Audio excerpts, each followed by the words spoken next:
सावधान शहादा वालों, जितने आस्था चैनल पर कथा सुन रहे हो, जितने फेसबुक यूट्यूब पर सुन रहे हो और जितने इस पंडाल में बैठकर कथा सुन रहे हो, दूसरे पर दोष मत देना।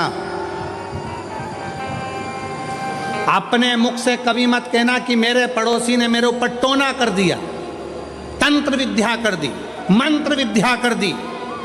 अगर ऐसे तंत्र मंत्र करने वाले होते तो बड़े बड़े फैक्ट्रियों को दीन नीचे गिरा देते, बड़े बड़े ऑफिसरों को उठा के पटक देते। कोई तुम्हारे पर न तंत्र करने वाला है, न कोई तुम पर मंत्र करने वाला है।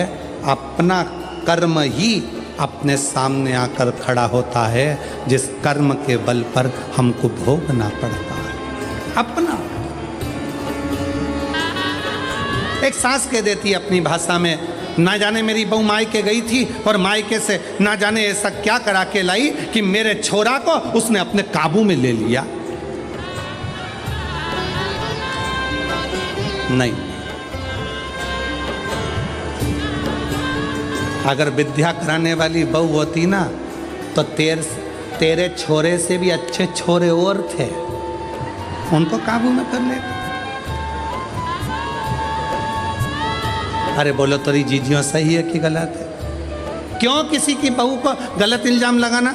ये अपने मायके गई थी, मायके से कुछ करा के लाई है, ये अपने पियर गई थी, पियर से कुछ करा के लाई है, ये वहां गई थी, वहां से कुछ करा के लाई है। नहीं, बहू में इतनी सामर्थ्यता नहीं है कि वो अपने पियर से कुछ करा के लाए, और पियर वालों में भी इतनी सामर्थ्यता नहीं कि वो किसी से अपनी लड़की के लिए तंत्र मंत्र करवाएं। ये आपकी बुद्धि में ना जाने किस किस ने भाटा भर दिया, इसलिए तुम्हारी सोच बिगड़ गई।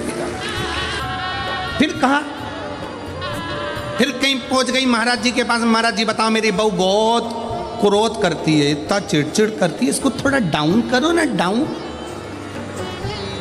महाराज जी ने कहा तेरी बहू को लेके आना। बहू पहुंच गई, आधी कमरिया पे साड़ी, सादा की बहुओं की बारी। अब बोल तो जरा। अब बहू ने जाके जैसे ही प्रणाम करा, दंडवत करा, साष्टांग करा, महाराज जी से बहुत अच्छे से बात करी। बात कर कर बहू चली गई।